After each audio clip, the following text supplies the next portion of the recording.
Alright guys, we got a 95 Toyota T100.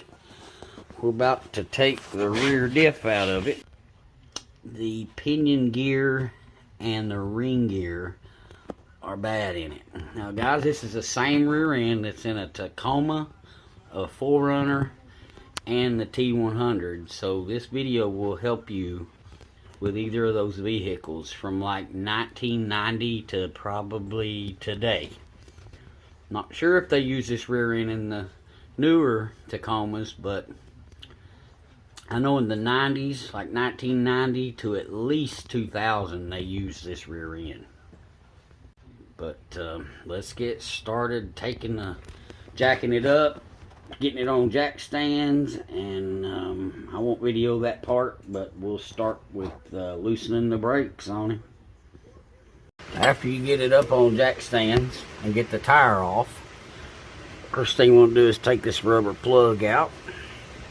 And you're going to need a brake tool. You see that whole thing? Yup. And a screwdriver. And I'll show you what I'm doing right here once I get the drum off. But there's a little tab in there you got to push back. Sometimes it's hard to find it. There it is. And then you want to release your brakes shoes, loosen them up. And you'll have to figure out which way to go to loosen them, because one way would be tightening them, and the other way will be loosening them. Alright, and on your drum, most of the time, there's a hole that's got threads in it. And you'll take a bolt. It'll either be 5/16 18 or 8mm. You screw that in there. One in the top, one in the bottom. And then you just turn them. A little bit on the top, a little bit on the bottom.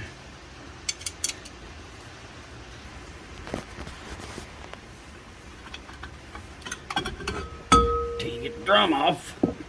And what I was doing back here with that screwdriver and this brake adjusting tool, you're actually pushing this away from that gear.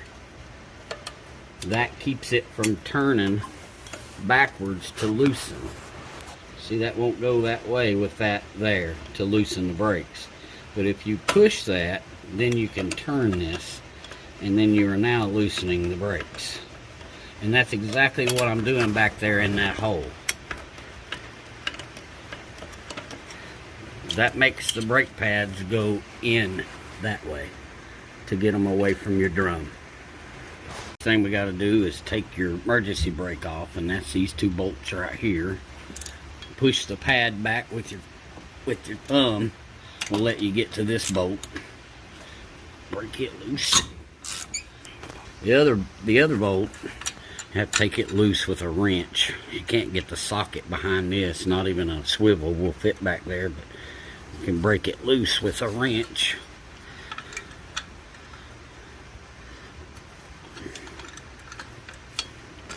You take your ratchet and turn it the rest of the way out.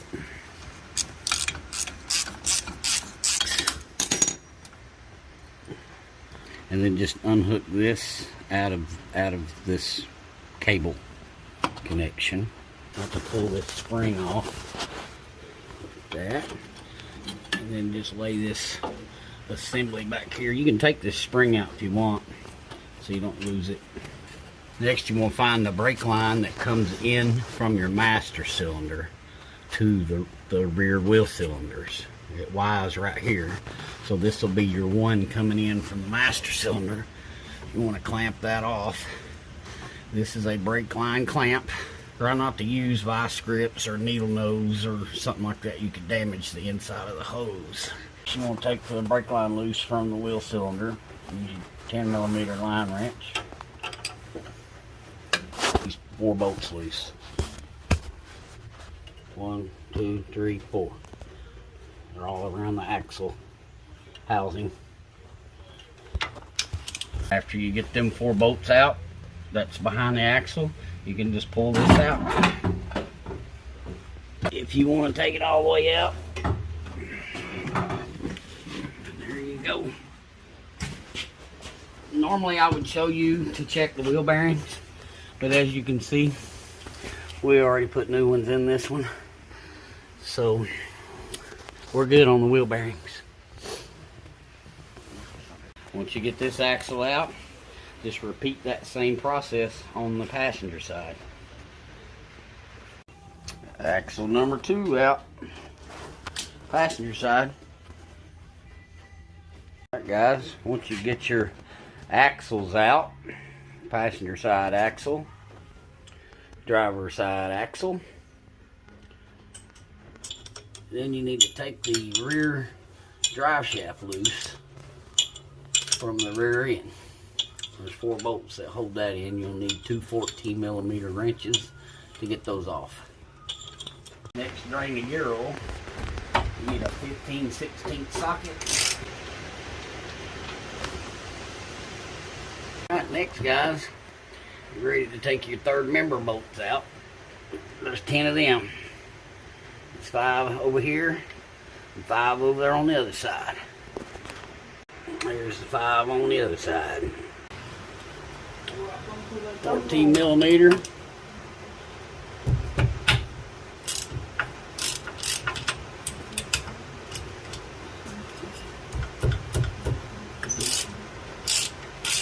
Don't forget, after you get your nuts off, there is a washer behind those nuts.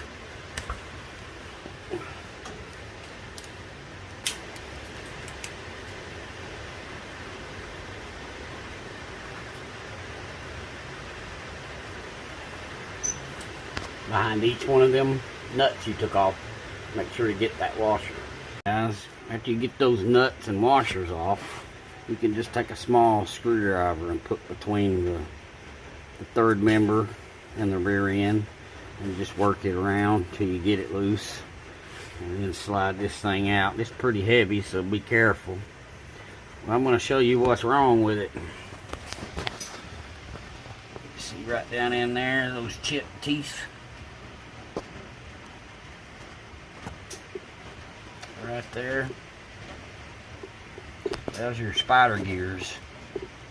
The pinion gear, it looks pretty wore. You can see the wear in it. And you can also see the wear in this gear. It's really sharp.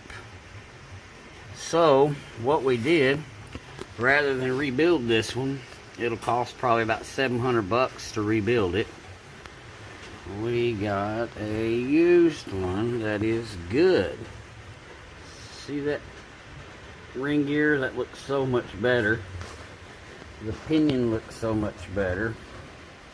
It's not sharp like razor blades.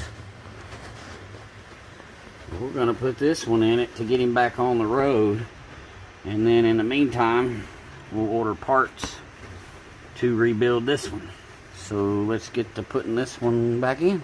This one online, it come out of a 2000, either a Tacoma or a 4Runner, and we're putting it in a 95 T100. Same rear end, same third member.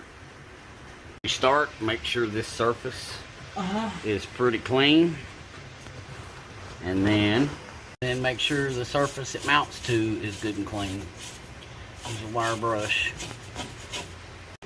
We're trying to figure out why his leg is smoking.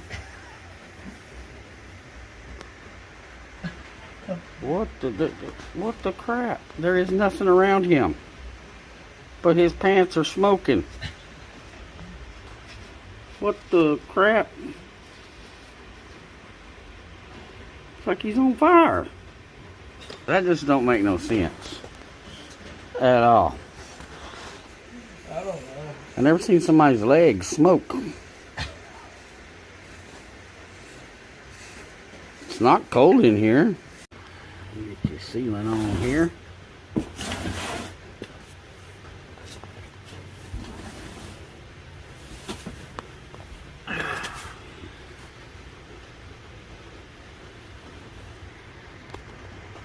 You put it in, torque your nuts to 18 foot-pounds of torque.